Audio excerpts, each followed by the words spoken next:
Olá, bom dia para você que acompanha o SBT Notícias. Continuamos no ar ao vivo. Eu sou Analice Nicolau e te faço companhia a partir de agora, nesta segunda-feira, 13 de maio. Aqui você fica bem informado durante toda a madrugada. Nossos repórteres estão pelas ruas de São Paulo e vão nos mostrar o que anda acontecendo na cidade nesse início de manhã. Fique aqui com a gente. Eu começo falando da morte de um morador de rua em Santo André, no ABC Paulista, durante esse fim de semana. E quem tem mais detalhes é a repórter Amanda Campos. Bom dia, Amanda. O atirador estava em um carro de luxo, é isso mesmo? Pois é, Analice, em um veículo de luxo de cor branca e olha só, ele não estava sozinho não. Bom dia para você e para todo mundo. De acordo com informações da Polícia Civil, ele chegou com um comparsa. Nós temos inclusive as imagens do circuito interno de segurança ali da Vila Assunção, em Santo André, no ABC Paulista, que mostra exatamente o momento em que esse veículo ele encosta. O que acontece? Esse homem de boné branco, ele sai pelo lado do passageiro e vai na direção ali do Sebastião Lopes dos Santos, esse homem de 40 anos. Dá pra gente notar pelas imagens que o Sebastião parece estar embriagado, ele não anda em linha reta, ele tá na calçada, de repente ele vai pra rua. O que acontece? Esse homem dispara contra ele pelo menos 5 vezes, depois ele volta pro carro. O que a gente nota aí? De acordo com informações da Divisão de Homicídios, que vem analisando esse caso, esse homem seria um morador de rua. Esse veículo, ele sai no momento e os vizinhos acabam acionando o SAMU. É a equipe do SAMU que vai verificar, inclusive, que o Sebastião, infelizmente, ele morreu no local. Bom, os policiais, eles não encontraram as cápsulas da arma ali no chão, então eles continuam as investigações. O que eles disseram? Que esse homem, ele começou... Esse homem, ele estava catando algumas coisas na rua. Os vizinhos disseram que ele já morava ali na região há pelo menos 2 anos. Então, ele era um morador de rua, ele catava algumas coisas, alguns materiais recicláveis e na verdade, ele não tinha nenhum perigo ali para a região. Então, o pessoal está realmente achando tudo isso muito estranho. Eles estão investigando o caso. Eu volto com você, Analice. Obrigada, Amanda. Amanda que vai continuar aí com a gente nos próximos 16 dias, né? Até o Marcelo Bittencourt voltar. E ela volta daqui a pouquinho com outras informações. Ainda estão foragidos os criminosos que assassinaram um homem a tiros em Taboão da Serra, na Grande São Paulo. Segundo a polícia, a vítima dirigia esse veículo carregado de madeira quando parou no farol. Em seguida, 2 suspeitos se aproximaram em uma moto. O garupa sacou um revólver e disparou por várias vezes. José Severino, de 41 anos, não resistiu aos ferimentos e morreu no local. As causas do crime ainda são desconhecidas e a polícia investiga o caso. Viraram réus os 12 militares do Exército que fuzilaram um carro de uma família há um mês na zona norte do Rio de Janeiro. Eles vão responder por homicídio qualificado e omissão de socorro. Um músico e um catador de materiais recicláveis morreram baleados. De acordo com o Ministério Público Militar, a conduta dos denunciados desrespeitou o padrão legal de uso da força e violou regras de engajamento previstas para operações análogas, em especial o emprego da força de forma progressiva e proporcional e a utilização do armamento, sem tomar todas as precauções razoáveis para não ferir terceiros. Para os promotores, os militares confundiram o carro do músico Evaldo Rosa dos Santos com o de criminosos que haviam assaltado um carro branco momentos antes. Segundo a denúncia, 2 disparos atingiram o carro de Evaldo num primeiro momento. Com o motorista ferido, o veículo ainda rodou cerca de 100 metros. Foi nesse momento que o catador de materiais recicláveis Luciano Macedo tentou socorrer Evaldo. Na sequência, os militares dispararam novamente contra o veículo e contra Luciano, que até tentou fugir, mas foi baleado no braço e nas costas. De acordo com a perícia, o carro do músico foi atingido por 62 tiros. O levantamento realizado pelo Exército também mostrou que os militares dispararam 257 tiros de fuzil e de pistola. Somente o segundo-tenente Ítalo da Silva Nunes, que comandava a operação, atirou dezenas de vezes contra as vítimas. O segundo-tenente Nunes realizou 77 disparos. O segundo-tenente Nunes também no dia dos fatos, realizou mais 11 disparos, que não se sabe se foi nessa operação ou se foi durante o dia. Segundo o MPM, os militares não prestaram socorro imediato às vítimas e, por isso, também vão responder pelo crime de omissão de socorro. O catador Luciano Macedo foi deixado no sol e teve que ser arrastado pela esposa Daiane para a sombra. Luciano só foi socorrido com a chegada da ambulância do Corpo de Bombeiros e morreu 11 dias depois no hospital. Eu gritei para ele vir, eu gritei, Luciano, vem para cá, corre. Quando eu olhei para o lado, ele já estava baleado do meu lado, olhou para mim, com a blusa dele na mão e pediu ajuda. Termina nesta semana o prazo que a ministra Rosa Weber, do Supremo Tribunal Federal, deu para que o presidente Jair Bolsonaro explique o decreto que amplia a posse e o porte de armas no país. Consultores do Senado e da Câmara apontaram ilegalidade no documento.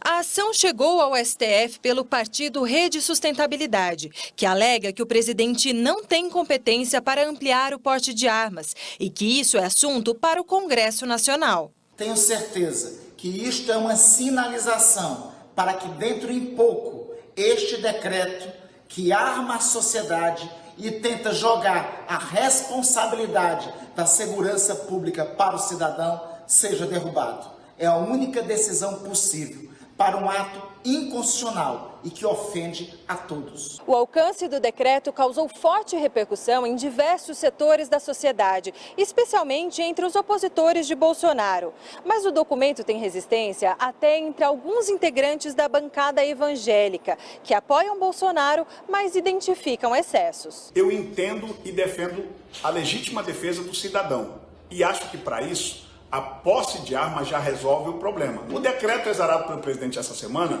eu vejo que ali existem algumas inconstitucionalidades, que serão corrigidas ou pelo STF ou por decretos legislativos na Câmara dos Deputados. Em um parecer ainda não oficial, consultores da Câmara dizem que o decreto apresenta ilegalidades. Eles questionam, por exemplo, a falta de limitação na extensão do porte no texto, o que conflita com o Estatuto do Desarmamento.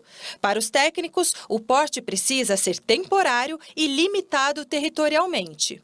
Na opinião dos consultores do Senado, há trechos em que o decreto extrapolou o poder regulamentar.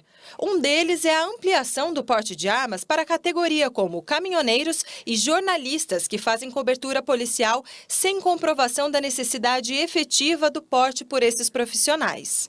Em visita ao Paraná, o presidente Jair Bolsonaro afirmou que, se for considerado inconstitucional, o decreto deixará de existir e que a palavra final será do plenário da Câmara ou da Justiça. A defesa de Michel Temer aguarda a decisão da Justiça Federal do Rio de Janeiro para realizar a transferência do ex-presidente para uma sala especial da Cavalaria da Polícia Militar de São Paulo. O ex-presidente está preso onde estiver. O ex-presidente Michel Temer é investigado por desvios em contratos de obras na usina Angra 3, no Rio de Janeiro. A defesa de Lula protocolou um pedido ao Superior Tribunal de Justiça para que o ex-presidente cumpra a pena em regime aberto. No documento de 65 páginas, a defesa apresenta a data 7 de abril do ano passado, quando Lula começou a cumprir a pena. E aí vem o cálculo. 1 ano, 1 mês e 2 dias até o presente momento.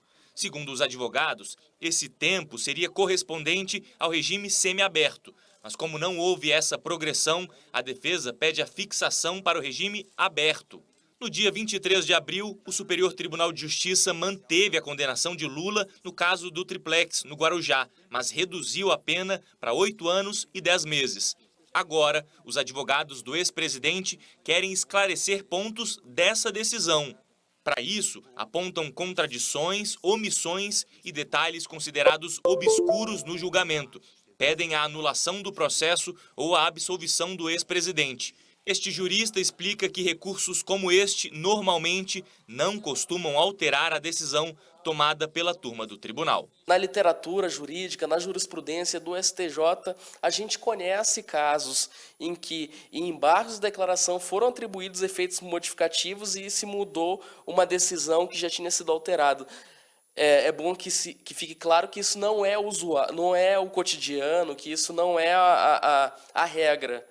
é exceção, mas é possível em que pese o registro de ser algo excepcional no ordenamento jurídico brasileiro. No recurso ao STJ, a defesa também afirma que, apesar de ter conseguido reduzir a pena em abril, ainda assim o resultado apresenta inconsistências e, por isso, esse novo pedido. O próprio ex-presidente Lula falou sobre a condenação ao jornalista Kennedy Alencar em entrevista veiculada na rede de televisão BBC. Acha que um cara que virou presidente da República, que tinha o status que eu tinha a nível mundial, que tinha um carinho que eu tinha a nível mundial, ia sujar a minha biografia por um maldito apartamento? Lula atacou o que considera como política armamentista defendida pelo presidente Jair Bolsonaro. Ele defende barbaramente um Estado armado, um Estado policialesco. Ou seja, você não vê cidadão fazer um gesto a não ser um gesto de atirar. Ele, na cabeça dele, acha que arma resolve o problema de todo mundo. Lula também falou sobre a ex-presidente Dilma Rousseff. Ele disse que a petista não soube lidar com todo o processo de impeachment. Uma pessoa cheia de autoafirmação como a Dilma, na hora que, sabe, o carro começa a derrapar, nem sempre tem a tranquilidade de parar e falar, peraí, vamos parar, vamos ouvir, vamos conversar. Questionado sobre o episódio em que foi nomeado ao cargo de ministro da Casa Civil em 2016 para receber supostamente o benefício do foro privilegiado, Lula disse que esse não era o motivo. Eu, conscientemente, não achava nenhuma vantagem ter ido para o governo naquela altura do acontecimento. Eu aceitei desde que a gente mudasse a política econômica. A ex-presidente Dilma Rousseff não quis comentar sobre a entrevista. Até o momento, o presidente Jair Bolsonaro não se manifestou sobre as declarações de Lula.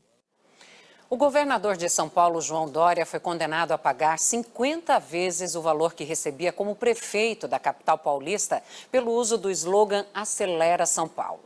O Ministério Público reconheceu que Dória não obteve enriquecimento ilícito, mas afirmou que o político se autopromoveu com a campanha.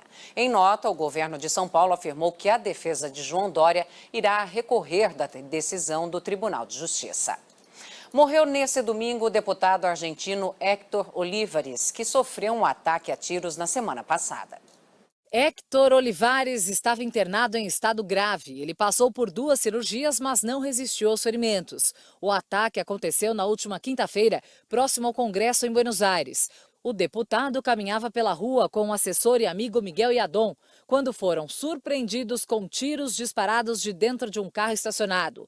Miguel morreu na hora. Até o momento, 6 pessoas foram presas. A motivação do ataque ainda é desconhecida. O Peru decidiu restringir o acesso a Machu Picchu para tentar diminuir os estragos provocados pelos turistas. As visitas aos templos do Sol e do Condor e à pedra de Intihuatana ficarão restritas durante 2 semanas a partir da próxima quarta-feira, dia 15. Neste período, os turistas vão ter apenas 3 horas para conhecer as atrações principais. Segundo o governo peruano, a medida é necessária para preservar o local. Se o teste der certo, as autoridades podem aplicar a restrição permanente já a partir de junho. Declarada como Patrimônio da Humanidade pela Unesco, a antiga cidade inca de Machu Picchu foi construída no século XV e recebe cerca de 6.000 visitantes por dia.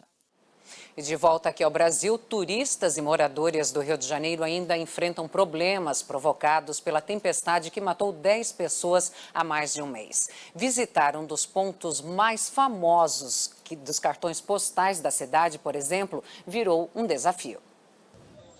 Vendo de longe, um dia perfeito para conhecer o Cristo Redentor. Mas quem chega lá em cima já se depara com o maior desafio.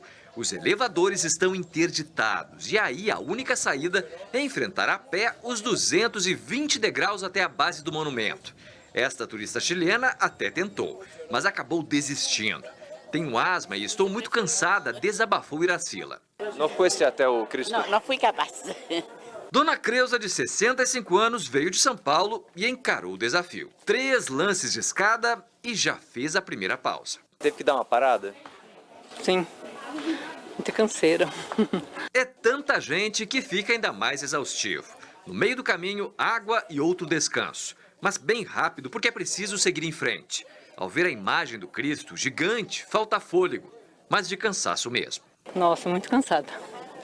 A idade da gente, né, tem que ser muito pique. eu chegar. Mas, fé em Deus, a gente chega, né? Com o bebê no colo, o esforço é dobrado. Eu acho que a infra podia ser um pouco melhor, ainda mais nas necessidades, né? Quem tem dificuldade para caminhar deve ser bem complicado também.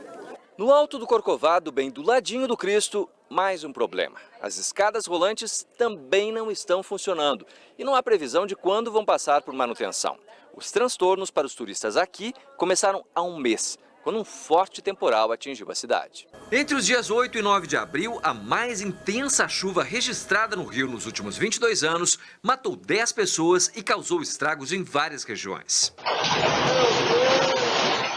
O bairro Jardim Botânico, na Zona Sul, foi um dos mais afetados e aqui ainda há calçadas assim.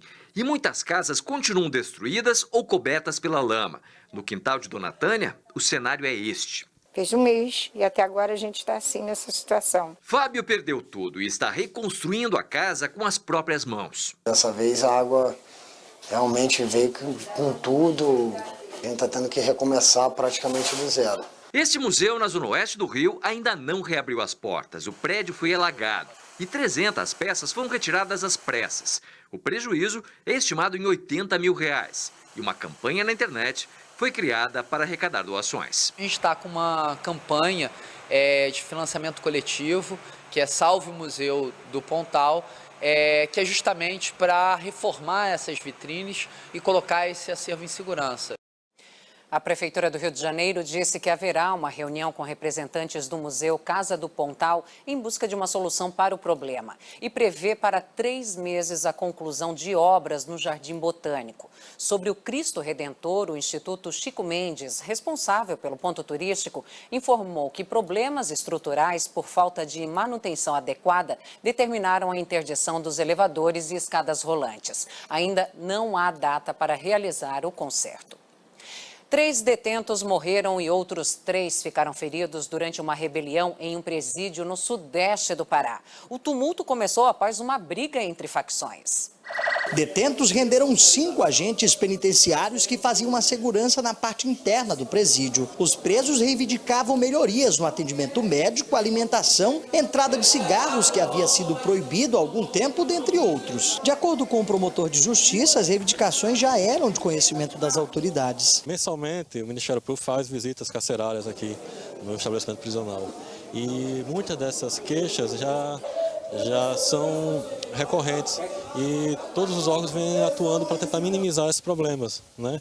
Quanto à questão de saúde, quanto à questão do fornecimento dos medicamentos, a forma de separação dos presos. Então, já é uma matéria recorrente, mas que vez ou outra essas questões elas eclodem. Em nota encaminhada pela SUSIP, a rebelião teria acontecido devido à transferência de um preso chamado Baiano. Ele iria para o Tribunal do Júri, agora no próximo dia 14, e ele faria parte de uma facção criminosa. Além de Baiano, outros 2 detentos que não tiveram seus nomes divulgados também foram mortos. As negociações se estenderam por mais de 4 horas. Outros 3 presos teriam sido feridos durante a rebelião. Eles foram encaminhados ao hospital local para receberem atendimento médico. Ainda em nota, a SUSIP informou que fizeram uma revista nos blocos e que prosseguiram com a contagem dos presos. Com as penitenciárias superlotadas há pelo menos 2 anos, dezenas de presos são mantidos em viaturas da polícia ou em carceragens de delegacias da região metropolitana de Porto Alegre. A Justiça do Rio Grande do Sul determinou o prazo de até 48 horas para a transferência desses detentos e ordenou a reavaliação da necessidade de prisão em alguns casos. A decisão obriga a Superintendência dos Serviços Penitenciários. Um grupo de voluntários se reveza 24 horas por dia para impedir que pessoas cometam suicídio em uma ponte de Natal no Rio Grande do Norte. O acampamento instalado nas proximidades da estrutura conta com refeições e barracas de repouso. É com um olhar atento que o Cidirley observa todas as pessoas que sobem na ponte Newton Navarro a pé. Ele é um dos voluntários que atua como sentinela para evitar os suicídios. É gratificante largar tudo que nós temos, nosso comodismo, para vir para cá e estar aqui 24 horas plantado e chegar aqui em cima dessa ponte e ver um pai de família por passar por tantas dificuldades, como um jovem também por passar por preconceito. E chegar aqui e achar que a única solução é chegar e se jogar. A iniciativa partiu do pastor Rubens, da Igreja Assembleia de Deus. Ele cobra uma atitude do poder público. Você vê uma ponte dessa aqui, não tem segurança alguma. Se você observar a grade baixa, eu tenho 1,70 m, tem lugar aqui da ponte que a grade bate na minha cintura. Os voluntários se revezam, usam rádios para a comunicação e motos para o transporte de cima da ponte até a cabeceira onde foi montado um acampamento. Lá contam com uma tenda para refeições e barracas de repouso. Depois do resgate, o grupo faz o registro e o acompanhamento dos casos. Após o acolhimento, nós ligamos para o familiar ou então vamos levar ele na casa deles. Nós não deixamos em nenhum momento eles sozinhos. O grupo de voluntários tem aumentado à medida que mais pessoas têm tomado conhecimento desse trabalho. Desde que a ação começou há quase um mês, mais de 80 pessoas que tentaram se jogar da ponte foram salvas. A estatística é do próprio grupo. Várias ações de prevenção também foram realizadas na ponte. Uma delas foi um abraço simbólico, que reuniu centenas de pessoas. Muito bonito, hein? Os acidentes domésticos por choque elétrico aumentaram 37% em todo o Brasil. E o que chama a atenção é o número de casos provocados por celulares conectados à tomada. Foi só o tempo